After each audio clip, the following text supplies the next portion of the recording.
안녕하세요. 안녕하세요. 예, 벌써 여러분들과 8차례 강의를 우리가 계획을 했는데 오늘 5번째 시간이 되니까 이제 절반을 지나는 것 같습니다. 우리가 지난 시간까지 이렇게 우리가 공부한 내용들은 지금 우리 시대에 2020년에 주는 이 세상의 변화 가운데서 우리가 앞으로 하나님의 나라의 일을 감당하기 위해서 어떤 성경은 어디에 포커스를 맞추고 있고 또 우리는 그 방향을 어디에서 찾아야 될 것인가, 그러한 주제를 가지고 우리가 쭉 살폈습니다. 결국 이 성경이 말하고 있는 모든 주제는 하나님의 계신 곳, 성소를 향해서 있더라. 그래서 이 성소 기별을 하나님께서 마지막 시대에 세상 가운데 증거하도록 SDA 교회를 세우셨고, 우리는 그러한 하나님의 섭리로 이 교회 가운데 우리가 부름을 받은 사람들입니다. 그래서 오늘 5번째 이 강의의 제목은 성소를 청량함, 자로 재듯이 우리가 하나님께서 이제 말씀하고 있는 바에 대하여 우리가 하나하나 어떻게 짚어 나가야 될 것인가를 좀 살피는 시간이 되겠습니다. 요한계시록 10장 8절부터 11장 2절을 우리가 보니까 우리 재림교회가 역사 속에서 출현하게 되는 배경이 나왔습니다. 그죠? 다니엘서가 열리고 다니엘서의 깨달음으로 말미암아 이제 그 말씀을 먹는 운동이 일어났고, 그 운동이 처음에는 정말 달콤한 운동이었지만은 결국 쓰라린 어떤 결과를 갖게 되었고, 그 결과로 이제 다시 예언하는 이 일을 감당하기 위하여 우리 SDA가 이러한 역사적 과정을 통해서 출현했는데, 다시 예언하여야 하리란 말씀과 함께 우리에게 주신 중요한 말씀이 11장 1절에 또 있었습니다. 그 내용이 또 내게 지팡이 같은 갈대를 주며 말하기를, 일어나서 하나님의 성전과 제단과 그 안에서 경배하는 자들을 청량하되. 그래서 그리스도께서 하시는 그 사역에 관하여 깊이 예수님을 따라 들어가서 그것을 청량하는 것이 SDA 교회가 해야 될 일이었습니다. 자, 그런 관점으로 우리가 다니엘 7장과 8장의 이 예언을 비교하면서 나타난 중요한 우리가 가져야 될 개념이 있었다고 그랬죠. 다니엘 7장에서는 1798년 이후에 하늘에서 이루어지는 지성소의 사역을 3단계로 구분했는데, 이것을 성소 정결이라는 하나의 주제로 하나님께서 말씀하고 있는 이 의미가 무엇인가, 이걸 우리가 잘 이해하고 성경의 예언을 연구할 필요가 있다는 말씀을 드렸고요. 그래서 우리 재림교회는 이러한 예언을 따라 십자가와 그 다음에 예수님의 지성소로 들어가시는, 결국 이것은 뭐냐면 예수님의 사역의 변경이었습니다. 이 이전에는 예수님이 성소 뜰에서의 사역이고, 이후에 회막으로 들어가서 하시는 사역이고, 회막의 둘째 칸인 지성소로 들어가는 사역도 3단계로 나누어져 있는 가운데 우리는 지금 2020년을 지내고 있는데, 문제는 지금 재림교회가 가진 영적 딜레마입니다. 왜냐하면 예전에 표상적 성소에서 보여준 바로는 이 성소 정결이 단 하루 만에 이루어진 것이었습니다. 그죠? 그 염소 2를 가져와서 제비를 뽑아서 여호와를 위한 염소를 위하여 속죄하고, 그리고 살려둔 아사셀 염소를 처리하고, 그리고 제사장이 이제 옷을 갈아입는 이 모든 것들이 단 하루에 이루어지는 일이었는데, 예수님이 지금 176년이 지성소 들어가신 지 지나오면서 지금 재림교회가 어떤 면에서 이 사역의 성질에 관하여 지금 많은 혼란을 겪고 있는 것입니다. 우리의 생각보다 상당히 길어져 버렸다는 거죠. 그러면 이제 우리가 생각해 봐야 되는 게 뭐냐면, 성소 정결은 왜 지체되고 있는가 하는 것입니다. 여러분, 레위기 23장 29절로 31절에는 예수님이 이 성소 정결을 상징하는 아론이 성소 정결을 위하여 지성소에 들어갈 때 백성들이 어떻게 하라고 했느냐 하면 이렇게 해놨습니다. 같이 한번 읽어 보겠습니다. 소리 내세요. 시작. 이날에 스스로 괴롭게 하지 아니하는 자는 그 백성 중에서 끊쳐질 것이라. 이날에 누구든지 아무 일이나 하는 자는 내가 백성 중에서 멸절시키리니 너희는 아무 일이든지 하지 말라. 예. 이날에 여기 보면 스스로 괴롭게 해라. 그리고 계속 하는 게 뭐냐면 아무 일이든지 하지 말라. 이게 뭐냐면 오로지 그 사역에 집중하라는 것입니다. 이러면 아무 일도 하지 말라는 게 뭐 농사도 짓지 말고 돈도 벌지 말고 이런 의미가 아니죠. 이때는 단 하루였기 때문에 진짜 아무 일도 안 했어요. 근데 이걸 오늘 우리가 영적으로 받아들이면 우리가 무슨 일을 하든지 학업을 하든지 뭘 하든지 간에 우리의 모든 관심과 우리의 모든 것이 어디에 집중되어 있어야 돼요? 이 사역에 집중되어서 우리가 이런 일들이 일어나야 하는 것입니다. 그리고 스스로 괴롭게 하는 게 뭔가? 이제 이런 의미에 대하여 우리가 이제 앞으로 찾아 들어가 봐야 되겠다. 이런 일들이 있어야 되는 것입니다.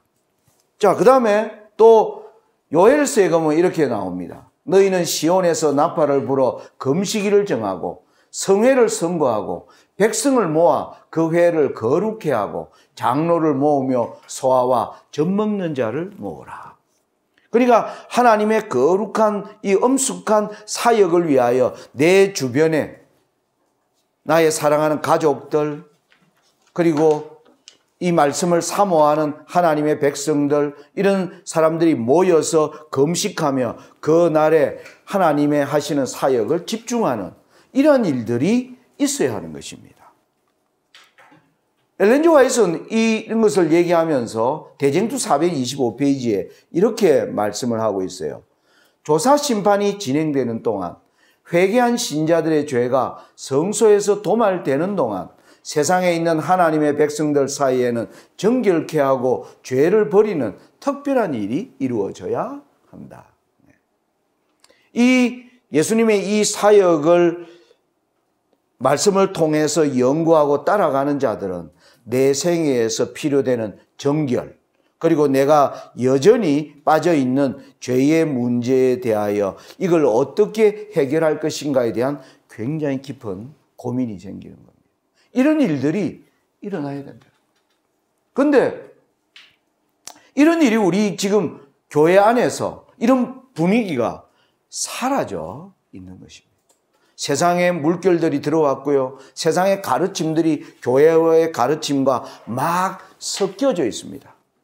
그리고 또 재림교회의 교리를 공격하는 그러한 일들도 다반사로 일어나다 보니까. 그래서 예수님이 지금 176년이나 오랜 동안 우리가 재림이라는 마지막 여행이거든요. 이 수많은 길들을 우리가 걸어왔지 않았습니까? 6,000년의 역사였어요. 거의 5,900년, 6,000년의 역사를 걸어오면서 마지막 지금 사실 어떤 면에서 여행으로 따지면 마지막 구간인데 그 구간이 지금 176년 동안 마치 길을 잃어버린 것처럼 혼선에 빠져 있는 거예요. 그러니까 이런 사람들이 일어나는 겁니다. 이 재림교회가 가르치는 이 진리가 옳은가? 여기에서 뛰어내리는 사람들이 일어나고 있고, 그리고 또 수많은 사람들이 이러한 기별에 지금 관심을 갖는 이러한 흔들림이 교회 가운데 지금 있으면서 우리가 지금 2020년 또 코로나 사태를 겪으면서 예배 자체가 지금 뭐 하는 겁니까? 아주 우리 재림교회의 예배의 독특성은 여러분, 우리 안식일 학교라는 문화가 있어요. 그죠? 그죠? 다른 교회는 보통 보면 자기들이 뭐 주일, 소위 뭐 그들이 얘기하는 일요일에 모이면 그들은 주로 예배로 모입니다. 그런데 우리는 이 예배에 안식일 학교라는 문화가 있어요. 그런데 코로나가 오니까 안식일 학교가 뭐 해버렸어요? 사라져 버렸습니다. 사실 우리 재림교회는 예배만이 문제가 아니죠. 해가 지기까지, 안식일 해가 넘어가기까지 교회에서 사실 성도들이 함께 기도하고 함께 찬미하고 간증하고 말씀을 연구하고 이런 문화가 있어야 되는데 이 코로나가 오면서 뭐예요? 달랑 집에서 이제 뭡니까? 뭐 TV 같은 거로 컴퓨터 들어가 가지고 예배를 이 재림교회 문화 자체가 이번 코로나로 한 방에 그냥 흔들리는 이 거대한 격변을 우리가 지금 보고 있는 것이에요. 자, 그러면 우리가 이러한 문제들을 우리가 이제 이겨내기 위해서 하나님이 원하시는 길을 가기 위해서 어떻게 해야 될 것인가? 저는 이스라엘의 지난 성소 역사에서 우리가 배워야 할 교훈이 있다는 겁니다. 지금부터 이 하는 내용은요, 여러분들이 여기를 집중하셔야 돼요. 제가 이 문제를, 이 방대한 역사를 여기에는 또 열왕들이 나옵니다. 남방 유다의 20왕, 그 다음에 북방 이스라엘의 19명의 왕, 이런 역사들을 여러분들이 어떻게 일목요연하게 한 시간에 설명할 수 있을까? 고민을 하다가 어제 잠이 안 왔어요, 제가. 하나님 이걸 어떻게 해야 돼요? 그러니까 새벽 2시에 깼어요. 새벽 2시에 깨가지고 제가 도표를 4시간에 걸쳐서 만들었습니다, 새벽에. 그러니까 여러분들 열심히 봐줘야 되겠죠. 예? 여러분들에게 이것을 일목요연하게 설명하기 위해서 어떻게 해야 될까? 계속 며칠 여러분들과 함께 이 집회가 예정됐을 때부터 계속 이 열왕들의 역사, 선지자들이 등장한 이런 역사를 일목요연하게 좀 알기 쉽게 어떻게 해야 될까? 제 머릿속에는 정리가 돼 있는데 제 머릿속이 정리돼 있어도 여러분들이 정리된 가운데 이해가 안 되면 뭐 아무 의미가 없지 않습니까? 그래서 고민했는데 새벽에 하나님이 저를 깨워주셔요. 야, 도표를 만들어라. 그래서 도표를 제가 만들었어요. 어떤 도표인지 여러분들이 이제 좀 있으면 볼 수가 있는데 일단은 먼저 우리가 에덴 동산에서부터 아담과 하와가 범죄하면서 이 제사제도, 즉 성소제도죠. 어떻게 발전되었는가 기본적인 내용을 우리가 이렇게 정리할 수가 있겠습니다. 자, 범죄한 아담에게 하나님이 아담과 하와가 이제 그들의 빛으로 옷을 입고 있었는데 그 옷이 벗겨졌어요. 그래서 그들이 부끄러워서 무화과 나무 잎으로 가려져 있는 그들을 위해서 이제 하나님이 예수님이 오셔서 뭐 해주셨습니까? 그들에게 가죽옷을 입혀주십니다. 이때 그들을 위하여 누가 짐승이 죽임을 당하는 의식이 시작된 것을 우리는 아십니다. 그래서 창세기 3장에 보면 결국 에덴 동산에서 쫓겨날 때 에덴 동산에 하나님이 두루 도는 화영금 이 그룹 천사를 에덴 동산에 두시면서 성소제도는 바로 에덴에서부터 시작된 겁니다. 그 가르침은 우리는 가인과 아벨의 제사에서 이미 가르침이 있었다는 것을 알 수가 있죠. 그죠? 가인의 제사와 아벨의 제사에서 히브리서에는 아벨의 제사는 하나님께 드리는 의로운 제사였다.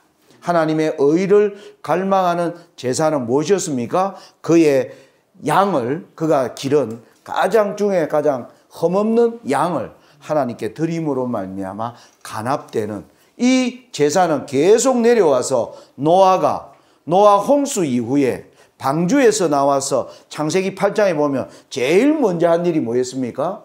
여호와를 위하여 번제를 드리는. 그래서 초기에 이 아담의 범죄로부터 성소제도는 죄가 시작되자마자 뭐 한 겁니까? 시작돼 왔고 결국 그 절정이 아브라함이 이제 여러분들이 아시는 것처럼 노아 방주 이후에 바벨탑 사건이 일어납니다. 하나님을 아는 지식이 뭐인 겁니까? 이제는 사라져 버렸어요. 큰 일이 생겼습니다. 여호와를 아는 지식이 대대로 전성되어야 되는데 바벨탑 사건에서 모두 언어가 혼잡되어 버리면서 사람들은 흩어져 버렸고 하나님의 사상을 하나로 전달할 수 있는 통로가 뭐래보세요? 막혀버린 상황이 되었습니다. 그때 하나님의 길은 뭐였느냐 하면 아브라함을 부르시는 것이었습니다. 아브라함은 가는 곳마다 뭐 하는 겁니까? 단을 샀습니다. 여러분들이 창세기 12장부터 아브라함이 갈대아 우르에서 갈대아가 아니고 우르 땅에서 나와서 가나안 땅으로 들어와 이제 쭉 걸어가는 행로에 보면 아브라함이 단을 세우면서 그 아브라함의 이 단은 바로 아들을 드리는, 이 이삭을 드리는 바로 이것이 하나님의 성소가 정말 원하는 것. 하나님의 성소 제도가 우리에게 진정으로 원하는 것은 뭐냐 하면 사실 하나님은 양이 아니고, 그죠? 하나님이 우리가 드리는 11조가 아니고, 우리가 드리는 선교 헌신, 선교의 시간 헌신이 아니고, 사실은 하나님은 우리 자신을 원한다는 겁니다. 내 자신이 바쳐진 가운데, 내가 하나님께 바쳐진 가운데 드리는 11조와 드리는 선교와 드리는 나의 시간과 나의 노력과 에너지는 하나님께 뭐예요? 향기로운 제물이 되는 것이에요. 그런데 드리는데 거기에 내가 없는 것입니다. 나는 없고, 하나님 제가 번도입니다. 뭐 일주일 동안 살면서 하나님 제가 이때는 시간을 좀 떼내서 하나님 일을 하겠습니다. 이런 것들은 하나님이 결코 기뻐 받으시지 않는다는 것을 제사제도는 가르쳐 줍니다. 그래서 아브라함의 제사제도에서 이제 아브라함을 통하여 이제 한 민족이, 이제 내가 너를 통하여 한 민족을 세우겠다. 거기에서 이제 이 민족이 애굽에 모여들게 되고, 드디어 애굽에서 나오면서 하나님이 모세를 통하여 인간의 눈에 보이는 하늘 성소를 이제 실제적으로 설명하기 위해서 뭐예요? 청사진으로 모세의 성소가 이제 공개가 되는 것입니다. 여러분, 이 역사 이후에 쭉 보면요, 그 이후에 이스라엘 백성들은 하나님이 그들과 함께 하심에도 불구하고 40년간의 불순종의 삶을 통하여 가나안 땅으로 들어가지 못합니다. 그래서 대부분 사람들이, 나온 사람들이 다 죽고, 드디어 40년이 지난 이후에 여호수아를 통하여 하나님은 약속의 땅으로 데리고 들어가줘요. 그런데 약속의 땅에서 그들은 뭐합니까? 다시 불순종합니다. 거기에 수많은 사사들이 등장하는 내용이 사사기에 나옵니다. 계속 이방 나라에 뭐 하는 겁니까? 침범을 받고 이방 나라의 종이 되고 여호와의 이름에 뭡니까? 계속 욕을 돌립니다. 여러분 생각해 보십시오. 이방 사람들이 이 가나안 땅을 정복한 그 이스라엘 백성들, 이방 사람들이 어떻게 해요? 여호와가 저들이 애굽에 있을 때 놀라운 일들로 그 백성을 구원하시고 이 가나안 땅에 있는 악한 종족들을 다 몰아내시고 여호와는 위대하고 광대하시다, 이렇게 알고 있었는데 그 백성들이 뭐 하는 겁니까? 맨날 이방 민족 블레셋에게 침범당해가지고 그들이 오히려 노예가 되니 그들이 이방 사람들에게 하나님에 대한 뭐가 될까요? 하나님께 욕을 돌리는 겁니다. 이방 사람들이 그런 모습을 보면서 아이고, 그들의 여호와라는 신이 결국 저러려고 이 백성들을 인도했나. 아무런 능력 없는, 그리고 그 백성들이 전혀 독특함이 없는, 하나님의 영광을 드러내지 못하는 이러한 삶의 끝자락에서 하나님은 사무엘을 세우십니다. 여러분, 이 사무엘 시대에 가장 극도로요, 성소가 타락했어요. 다시 이 하나님이 성소 제도를 통하여 그들과 함께하는 이 성소를 통하여 계속 하나님의 영광을 드러내지만, 여러분, 이 사람은 바로 엘리 제사장 때에 그 아들들은 여기 홈니와 비느하스로 알려진, 이렇게 써놨습니다. 사무엘상 2장 12절에는 엘리의 아들들은 불량자라 여호와를 알지 아니하더라. 이 아들들의 죄가 여호와 앞에 심히 크면 그들이 여호와의 제사를 멸시하였더라.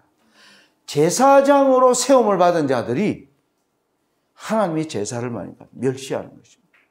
이 지경에 빠지게 되자 하나님은 아주 어린 한나의 기도를, 한나가 이때 어떤 기도를 드렸을까요?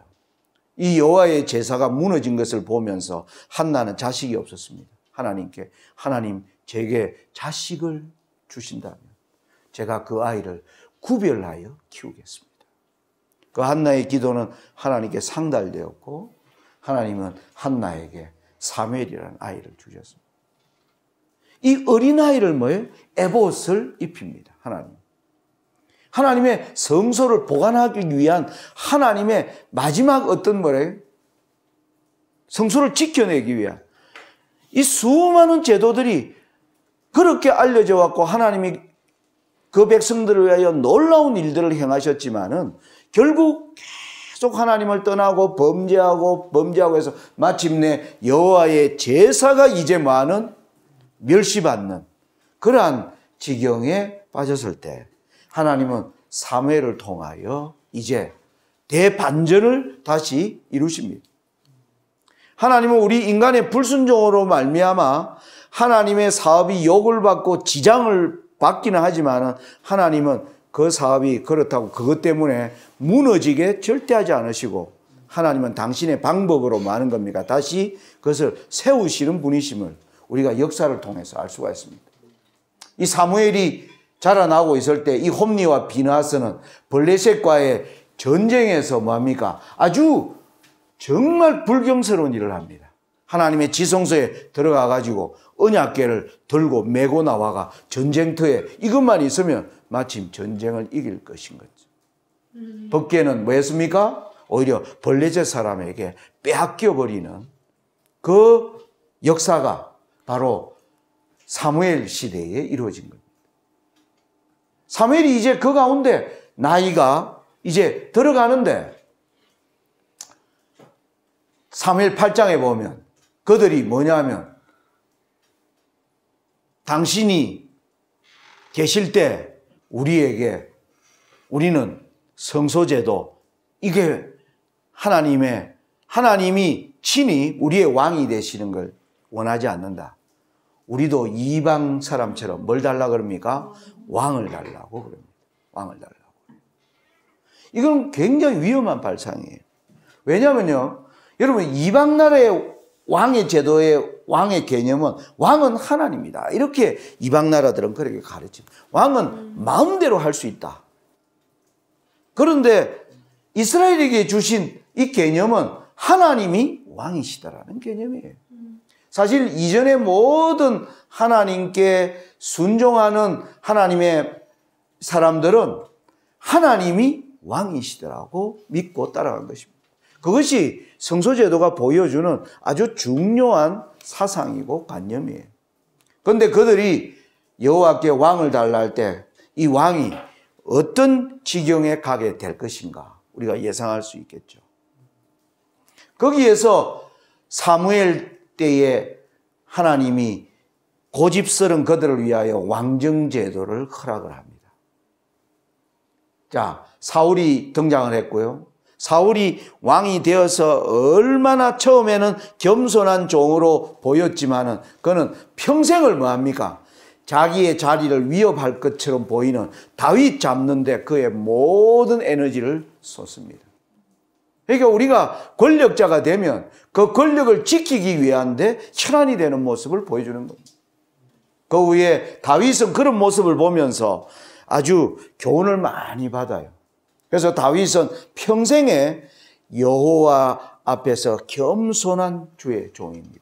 그런데 그도 점점 강해지자 다윗도 뭐 한 겁니까? 무너지는 것을 우리는 봅니다. 그걸 통하여 이제 솔로몬은 그 사울과 다윗의 모든 것을 보면서 겸손한 주의 종이었습니다. 하나님이 이 솔로몬에게 너에게 뭘 주기를 원하느냐? 지혜를 줄까? 부를 줄까? 하나님, 저는 이 백성들을 잘 다스릴 수 있는 지혜를 주십시오. 하나님이 너의 요구가 정말 아름다운 요구이기 때문에 내가 지혜와 부를 함께 주겠노라. 솔로몬은 정말 부도 극심했고 지혜가 아주 뛰어났습니다. 사람들에게 뭐합니까? 높임을 받자면 자고하여 수많은 뭡니까? 우상을 끌어들이는 그러한 이 왕정제도의 이 세 왕이 정말 초기에 다 겸손하기 시작했지만은 어떻게 어떤 길을 걸어가는가를 하나님이 보여주시면서 이 나라가 결국은 두 나라로 갈라지게 됩니다. 솔로몬 말년에 10지파는 북이스라엘에, 그 다음에 남방은 유다에. 그래서 여기에서는 여로보암에서 호세아라고 하는 19명의 왕이 등장을 하고요. 남방 유다에서는 르호보암에서 시드기야까지 20명의 왕이 등장을 합니다. 이 왕들에 대한 역사를 사람들이 상당히 좀 이렇게 몇 중요한 인물들만 사람들이 좀 기억을 하지, 이 왕의 이 계보에서 어떤 것을 하나님이 우리에게 말씀해 주시는가에 대한 사람들이 많이 혼선을 가집니다. 일단 정리를 하면 이렇습니다.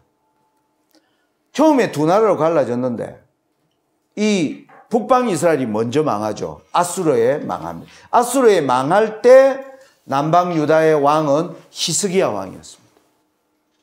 그래서 히스기야 왕은 자기 형제 국가가 망하는 걸 보고 난 뒤에 히스기야 이후에 이제 또 히스기야는 머나세, 아몬, 요시야, 그 다음에 여호아스, 여호야김, 여호야긴, 시드기야. 히스기야 이후에 7명의 왕이 있는데 결국 이 7왕 시대에도 교훈을 받지 못하고 바벨론에 마침내 무너지면서 왕정 제도가 이제 사라지고, 왕정이 무너지는 게 아니라 사실은 하나님의 성소가 이방의 왕에 의하여 뭐한 겁니까?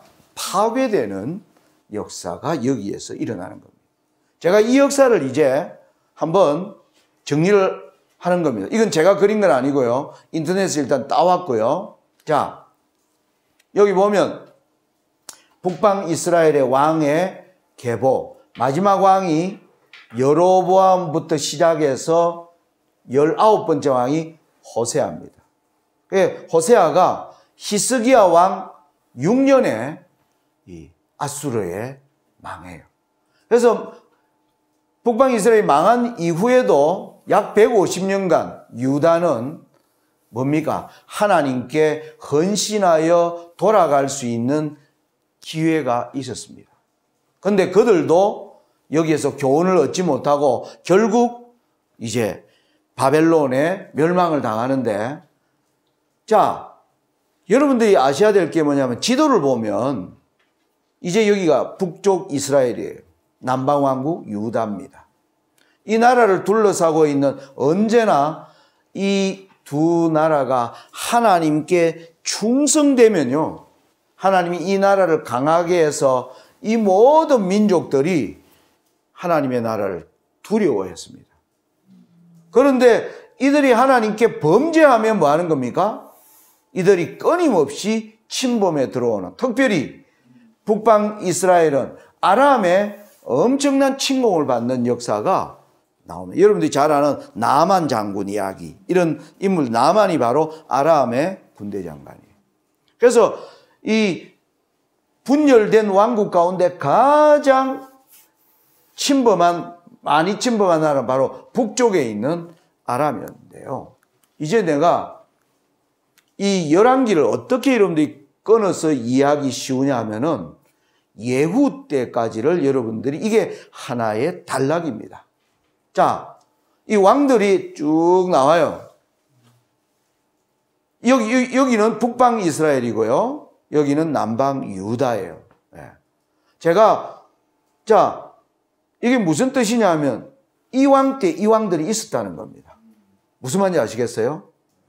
자, 르호보암과 여로보암으로 갈라졌어요. 그래서 이제 둘이 여기서부터 시작을 해요.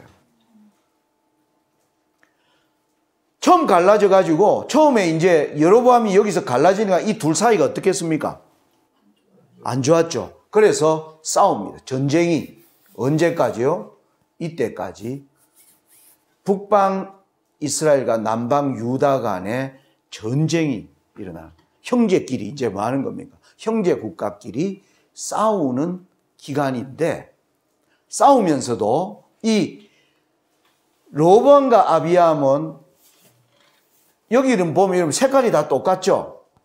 이게 무슨 뜻이냐 하면 르호보암의 아들이 왕이 되고 아비암의 아들이 그대로 이어졌다는 걸 나타내는 겁니다.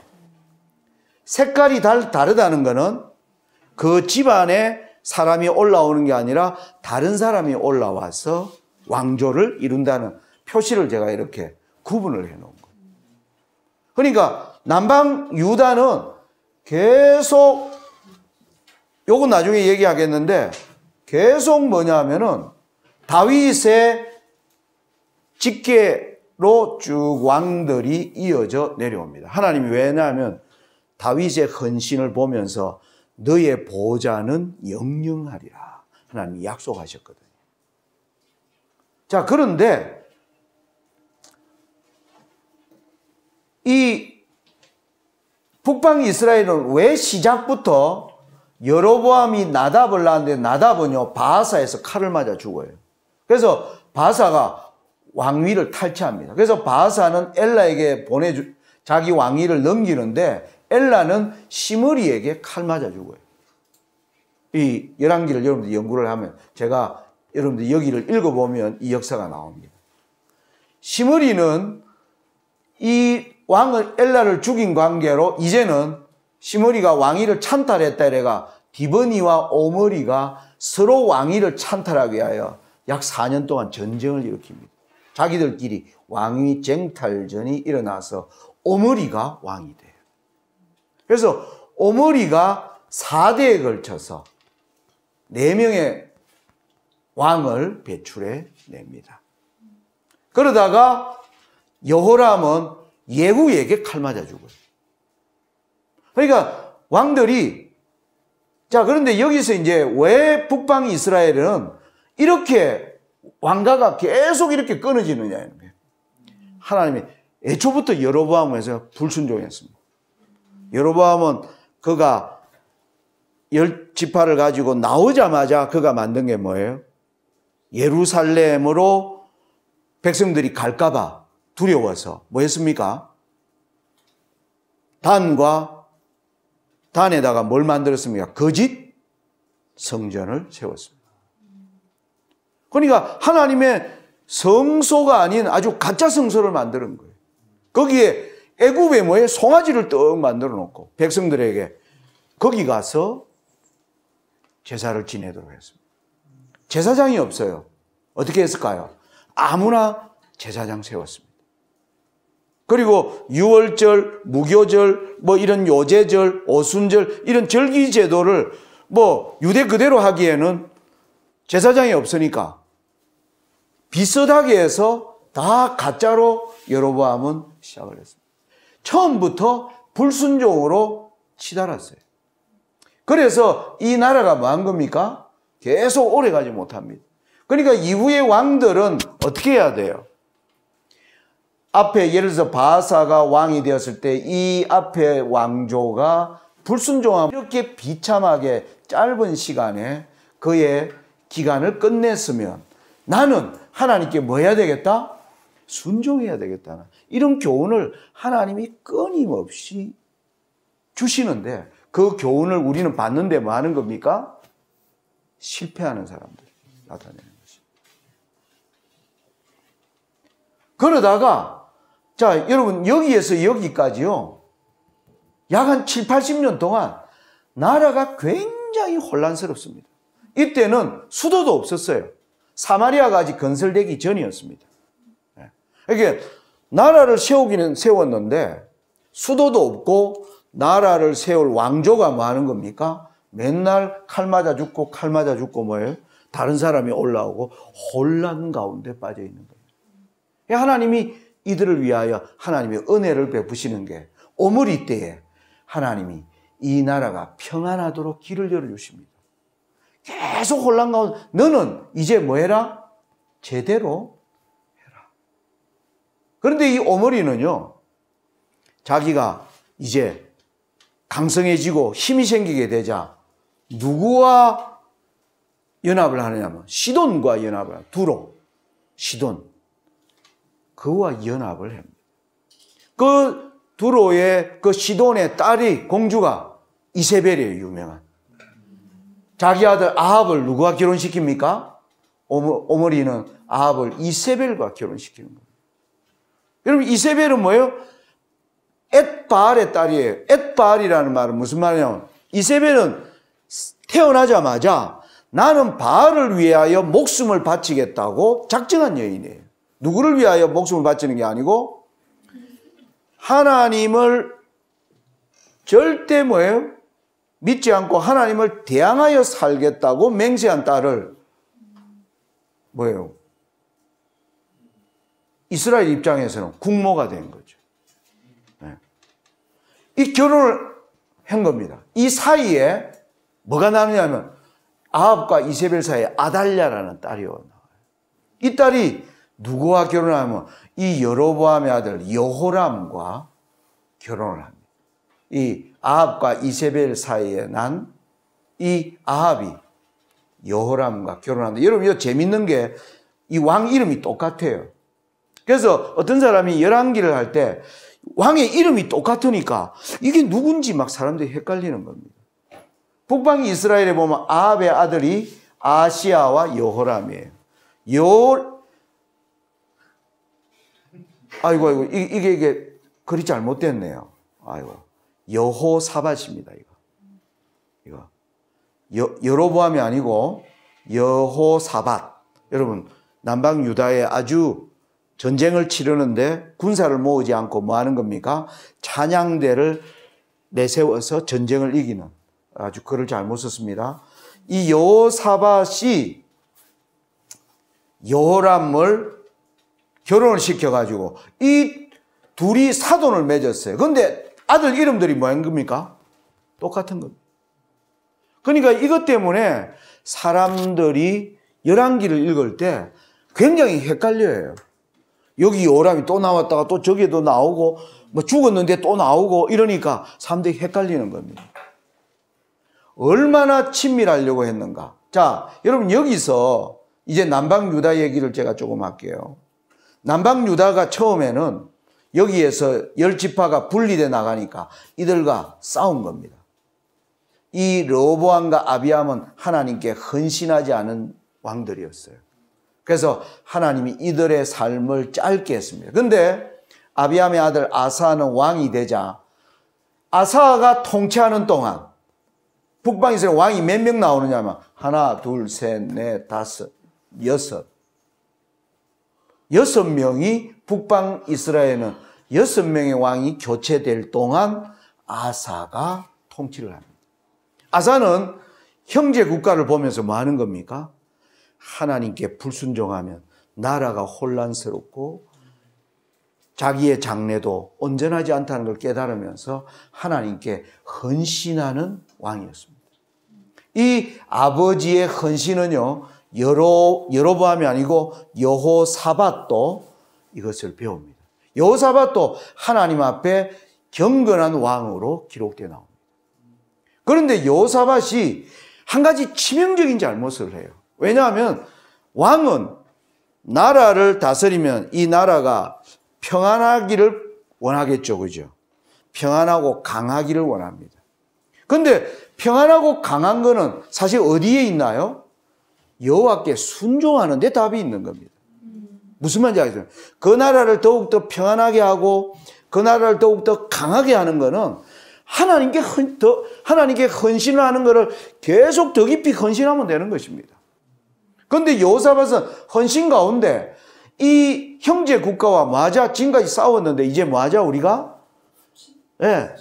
차라리 결혼해가지고 사돈을 만들어가 친하면 더 강해지지 않겠느냐. 이 생각을 해서 자기의 아들을 뭐 하는 거예요? 아합과 이세벨 사이에서 태어난 아달랴와 뭐 합니까? 결혼시키면서 두 나라는 굉장히 가까워요. 그래서 안 싸웁니다. 이제 안 싸우고 아주 가까워져 가지고 같이 놉니다. 아들들 이름도 뭐예요? 똑같이 순서는 달라요. 아시아 여호람이고 여호람 아시아인데 이름이 똑같이 성경에 나오니까 사람들이 헷갈려하는 것입니다. 여러분들이 이런 관계를 아는데, 자, 이 아합이 이세벨과 결혼하면서 북방 이스라엘을 하나님이 평안하게 해주려고 한 계획은 또 누구예요? 오므리와 아합의 불순종으로 말미암아 하나님의 계획은 또 장애물을 만납니다. 이제는 뭡니까? 아예 바알 신을 끌어들어오는 겁니다. 여러분, 이때 등장한 유명한 선지자가 엘리야와 엘리사가 등장하는 겁니다. 3년 6개월 동안 비가 오지 않게 하면서 누가 정말 하나님입니까? 바알이 신이냐? 여호와가 신이냐? 그걸 직접적으로 교훈해 주는, 그래서 이 남방 유다도 아사와 여호사밧의 헌신이 이제 이들과 결혼해서 남방 유다에도 뭐가 들어오는 겁니까? 바알 신앙이 들어오기 시작하는 거예요. 둘 다 이제 뭐예요? 하나님을 떠나는 위기에 빠져 있을 때 이것을 처리하는 사람으로 하나님이 예후를 일으키는 겁니다. 예후는 북방 이스라엘의 여호람과 남방 유다의 아시아를 둘 다 쳐 죽여버립니다. 어떻게 되느냐 하면 이 여호람이 성경에 보면 아람과 전쟁가가 다쳐가 들어 누워 있으니까 아시아가 뭐 한 겁니까? 서도 뭐예요? 자, 아시아는 여호람과 아달랴 사이에 태어난 아들이에요. 그렇죠? 그죠? 자, 그런데 여기에 여호람은 아합과 이세벨 사이에 태어났으니까 결국 뭐냐면 집안으로 보면 사촌간 형제입니다. 그러니까 이 여호람이 전쟁에서 다쳤다는 소리를 듣고 그를 뭐예요? 문안을 가요. 문안을 갔을 때 예후가 거기서 둘 다 쳐 죽입니다. 심각하게 이 왕들은 다 바알 신에게 완전히 따라가는 사람. 그래서 북방 이스라엘은 이제 예후는 하나님의 명령을 잘 수행했다. 그래서 하나님이 예후에게 약속합니다. 너 집에서 4명의 왕이 더 나오겠다. 그래서 예후에게 주는 교훈이 뭘까요? 너가 왜 내가 세워서 앞에 왕조들을 벌하였는지, 너 이후에 너는 정말 헌신하여 하나님의 믿는 백성들의 이 불순종에서 벗어날 수 있도록 개혁하는 왕이 되기를 하나님은 바라는 겁니다. 그런데 남방 유다에는요, 이 예후에게 아시아가 죽었다는 소식을 듣게 되자 아달랴가 이 여호람과 결혼했던 자기 남편은 죽고 그 사이에 아들이 왕이 되어 있는데 아달랴가 자기가 왕위를 찬탈하는 일이 6년 동안 생겨납니다. 그래서 이 자리는 다윗으로부터 온 보좌가 아니기 때문에 제가 색깔을 다르게 한 겁니다.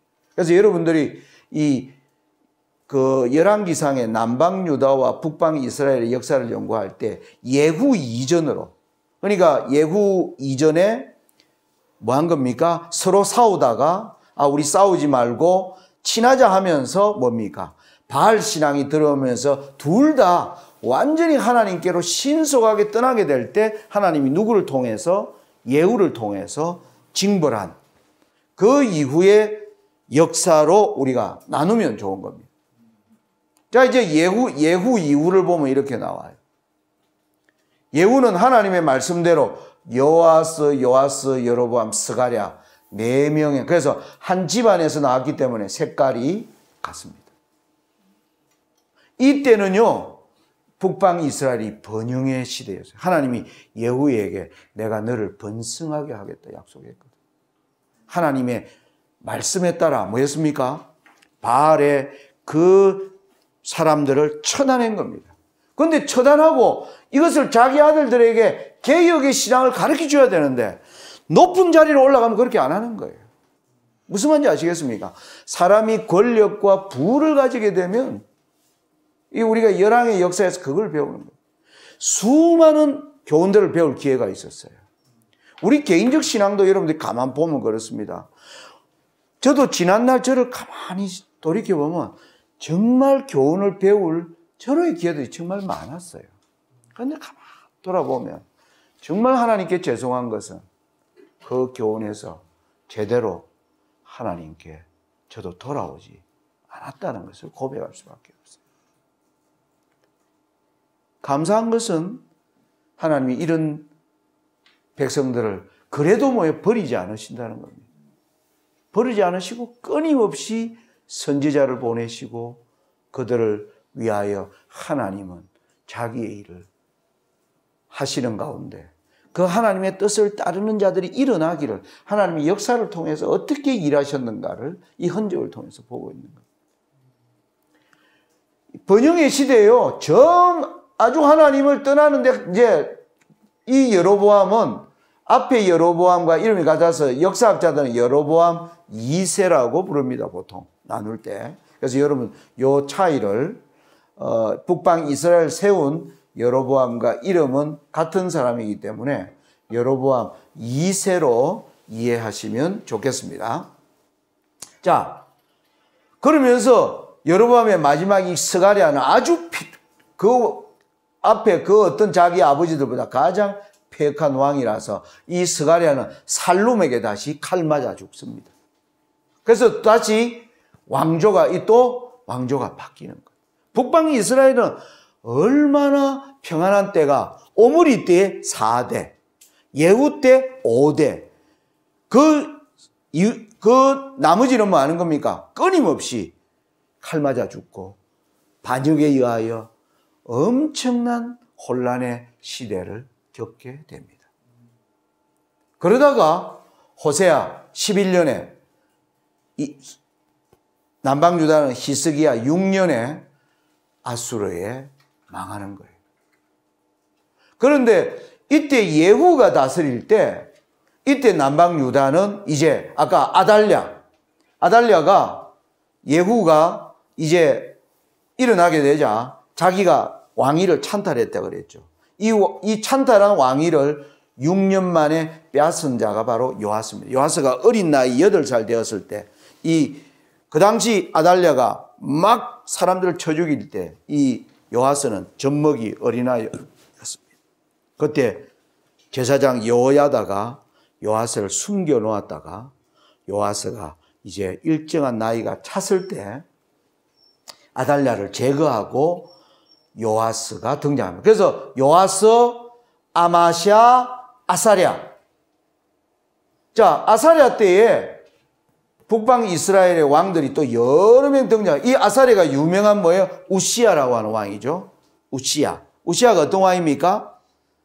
성전에 들어가 가지고 자기가 뭐 하다가 제사를 드리다가 손에 뭐 합니까? 문둥병이 걸려서 심히 교만하여 이제 하나님을 떠나는 왕으로 등장합니다. 이때 뭐냐 하면 똑같이 번영의 시대입니다. 북방 이스라엘도 번영하고 남방 유다도 번영할 때 어느 누구도요 여기서 하나님께 더욱 겸손하게 하나님을 구하는 왕들은 등장하지 않습니다. 이게 쭉 보면. 그런데 하나님께서 그들에게 교훈을 주는 겁니다. 예후로 말미암아 지난 날을 청산한 그 백성이 이제는 다시 하나님께로 돌아갈 기회를 주기 위하여 하나님이 그들에게 뭘 준 거예요? 평화와 번영의 시대를 주는 겁니다. 그것은 기회입니다. 그 기회를 잘 붙잡아야 돼요. 그 기회를 잘 붙잡아야 됩니다. 그런데 우리는 어느 때에 하느냐 하면 재난이 와야 돌아갈 사람이 혹 있죠. 혹. 대부분은 뭐 하는 겁니까? 그 길에서 떠나지 않습니다. 열왕의 역사가 그렇습니다. 여러분, 이 우시야의 아들 이 아하스 때는 아주 정말 흉악한 죄악들이에요. 이때 아하스는 뭡니까? 하나님의 성전을 번제단을 치워버려요. 번제단을 치우고요. 분향단을 치워버리고 거기다가 아수르가 섬기는 신을요. 거기다가 또 갖다 놓습니다. 얼마나 타락하는지 모릅니다. 극도로 타락합니다. 이때 말합니까? 이 아하스는 이때 교훈을 받았어야 됐어요. 옆에 형제 왕들이 계속 칼에 맞아 죽고요. 뭐 잡혀가고 이 사람들이 어떻게 죽는가 좀 있으면 이제 나오는데 이걸 다 보고 있습니다. 보면 뭐 해야 돼요? 정신 차려야 되죠. 그런데 호세아 때 망할 때 히스기야가 정신을 차려. 히스기야. 이때 히스기야가 개혁을 일으켜요. 왜? 이제 진짜 망하는 걸 이제 보는 거예요. 어떻게 망하는가 먼저 한번 보겠습니다. 자, 이 북방이스라엘 번영의 시대 스가랴가 이 살룸의 반역으로요 칼 맞아 죽어요. 살룸은 스가랴를 죽이고 한 달 만에 머나임에게 칼 맞아 죽습니다. 머나임 때는요 아수르가 드디어 침공에 들어오기 시작해요. 이제는 옛날 에돔, 모압, 암몬, 아람이 침공하는 거하고 스케일이 달라요. 거대한 나라가 침공에 들어오기 시작합니다. 이 아수르가 침공하면서 머나임은 덜덜 떨면서요. 아수르 왕에게 뭐예요? 원하는 대로 세금을 갖다 바치는. 그렇게 되면서 아들에게 자리를 넘겨주지만 아들은 베가에게 다시 칼 맞아 죽습니다. 베가는 다시 호세아의 반역으로 칼 맞아 죽어요. 그러면서 호세아 때에 아수르가 침공하여 사마리아가 멸망을 당해버려요. 여러분 이게 뭐냐면 이거예요. 옛날에 이 이스라엘은요. 여기가 메소포타미아 문명이죠. 여기가 티그리스강, 유프라데스강. 옛날에는 티그리스강과 유브라데스강 안쪽에 있는 민족으로부터 침범을 받았어요. 여러분 에돔, 모압, 암몬, 블레셋, 두로, 시돈, 아람 이 모든 땅들은 어디예요? 메소포타미아에서 보면 강 저편이 아니고 강 이편에 있는 나라들로 침공을 받았는데 이제는 강 저편에 지금까지 당해보지 않은 그러한 강한 세력들에게 뭐 하느냐 하면 침공을 당합니다. 이게 하나님 주시는 큰 경고입니다. 여러분 레위기서에 보면 이런 말이 나와요. 너희가 나를 떠나면 너희가 그 어느도 알지 못하고 들어본 적도 없는 그런 나라가 너희를 침공해 들어올 것이다. 그렇게 얘기해요. 그들은 너희를 뭐예요? 강하게 압박할 것이다. 그렇게. 정말 강저편의 나라들이 침공에 들어오는 겁니다. 이걸 히스기야가 본 거예요. 히스기야 때 이제 북방왕국가 없어져 버렸습니다. 히스기야는 이때 개혁을 합니다. 하나님께 돌아가야 된다. 그런데 히스기야에 대한 시험의 기간이 있었습니다. 여러분 잘 아는. 히스기야가 병에 걸렸어요. 죽게 된 거예요. 하나님께 하나님 제게 더 시간을 주십시오. 그래서 하나님의 15년을 살려준다는 증거로 하나님이 해시계를 뭐 했습니까? 뒤로 돌렸어요. 놀라운 일이 일어난 겁니다. 태양신을 숭배하던 주변 나라 아수르와 바벨론 국가들에서 난리가 난 거예요. 태양이 뒤로 가는 걸 본 적이 없는 겁니다. 이게 무슨 일이냐? 나중에 보니까 뭐예요? 히스기야라는 왕이 병이 들었는데 이 왕을 15년을 살려준다는 징표로 해가 뒤로 돌아갔다는 소식을 듣고는 이방 왕들이 이야 히스기야가 대단한 사람이구나. 뭐 태양을 뭐 하니까? 태양을 뒤로 야 여호와가 누구시간데 히스기야를 위하여 태양을 돌려. 하나님이 히스기야를 돌린 게 아니에요. 왜요? 아까도 말씀드렸지만 끊임없이 이 나라들이 이 나라들은 완전히 태양신 숭배 국가들입니다. 이 나라들이 여기를 이제 침공에 들어올 때 이 나라 왕들에게 뭐예요? 너희들이 태양을 숭배할 게 아니라 태양은 뭐예요? 내가 만들었다는 것을 하나님이 이들에게 뭐 알리기 위하여 사실은 해시계를 뒤로 돌린 거예요. 무슨 말인지 아시겠습니까? 그런데 히스기야는 뭐예요? 자기를 자랑합니다. 사신들이 오니까 뭐라 그래요? 목에 힘 턱 주면서 그래 내가 좀 뛰어나죠. 하나님이 나를 위해서. 그러면서 뭐예요? 여러분 제가 위대하게 보여서 찾아오셨습니까? 내가 더 좋은 거 보여줄게 하면서 자기가 가지고 있는 진귀한 보물창고를 뭐예요? 다 열어서 보여주는 겁니다. 사신들이 그걸 보고는 깜짝 와 이거 다 가져갔으면 좋겠다라는 생각을 불러일으켰죠. 그래서 나중에 누가 침공에 들어옵니까? 바벨론이 침공에 들어옵니다. 그래서 히스기야가 개혁을 통하여 결국 뭐냐면은 재앙을 불러들입니다. 재앙을 불러. 이게 열왕의 역사에서 나온 아주 슬픈 역사입니다.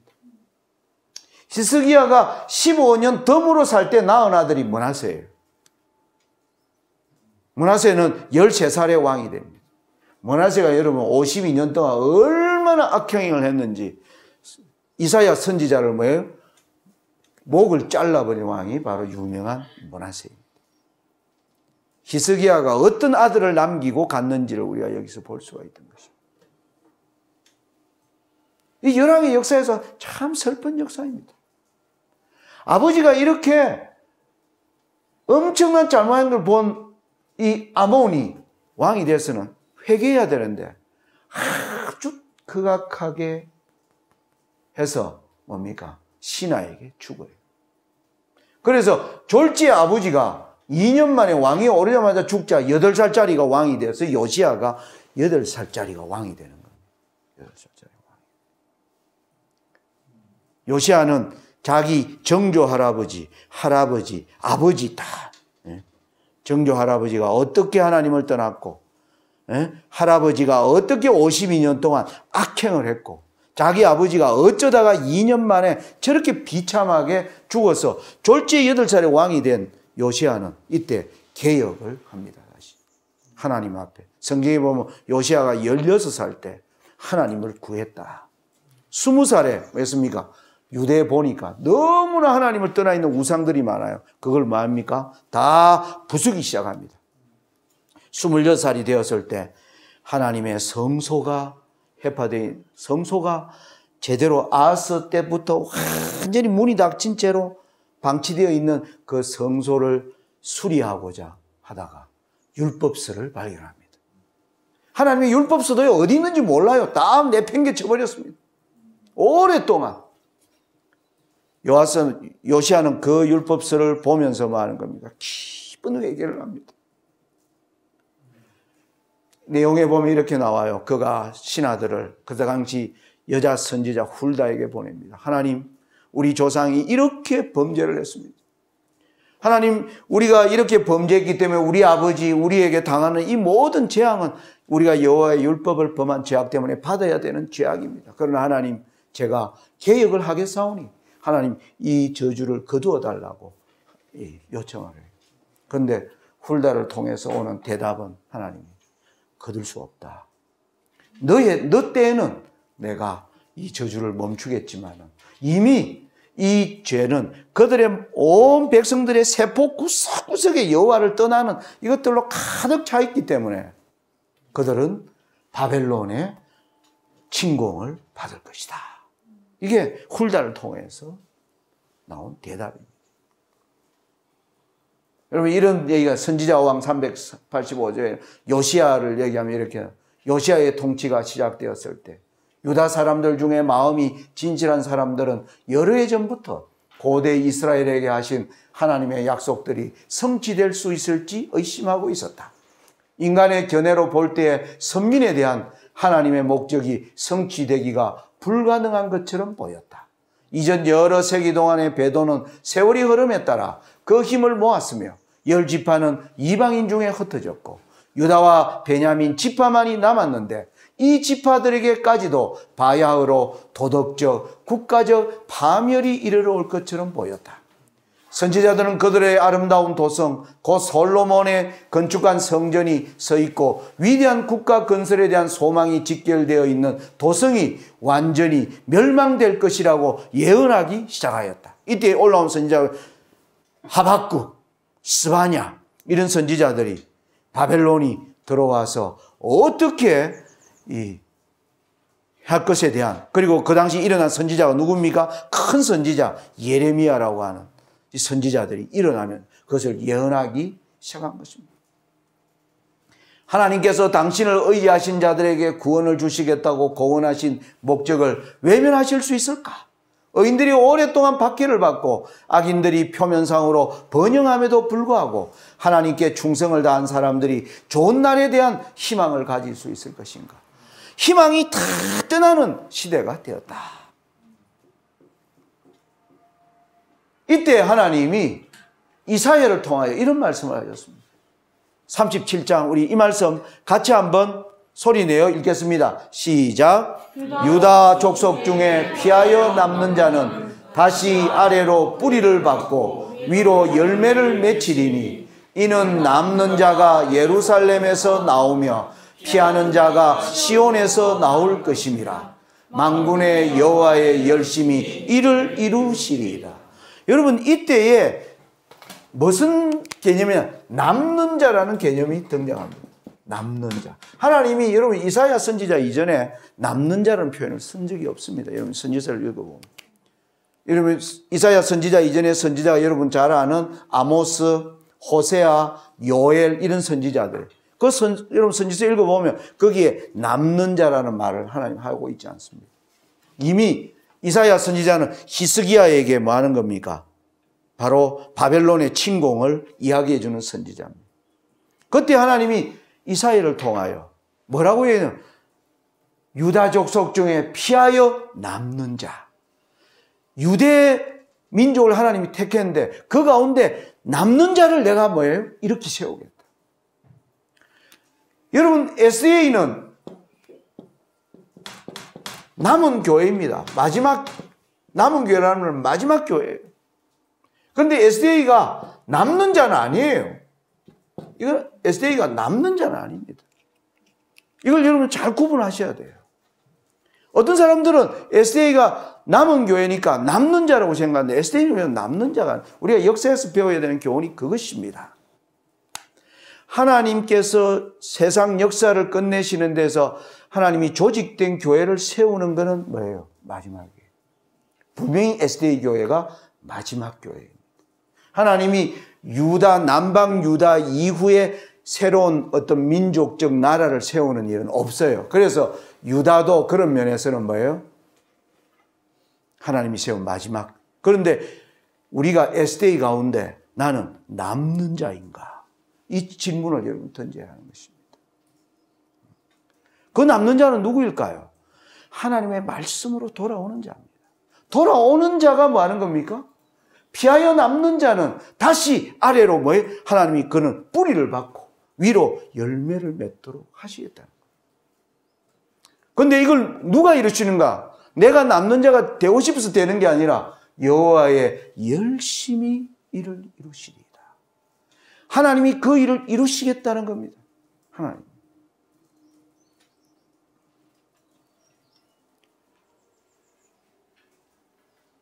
저는 SDA 교회를 향하여 남은 무리 교회라고 얘기하는 사람들을 볼 때 절대 그건 동의할 수 없어요.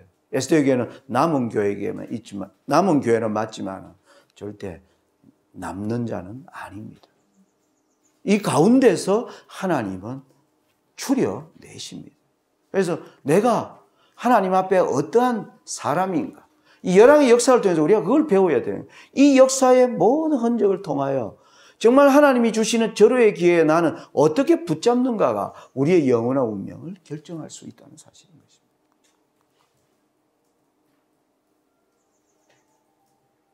자, 시간이 딱 제가 이 열왕기를 한 30분 만에 이렇게 도표로 여러분들에게 설명을 드렸는데 아마 여러분들 머릿속에 정리는 안 될 겁니다. 아마 갑자기 들은 얘기라서.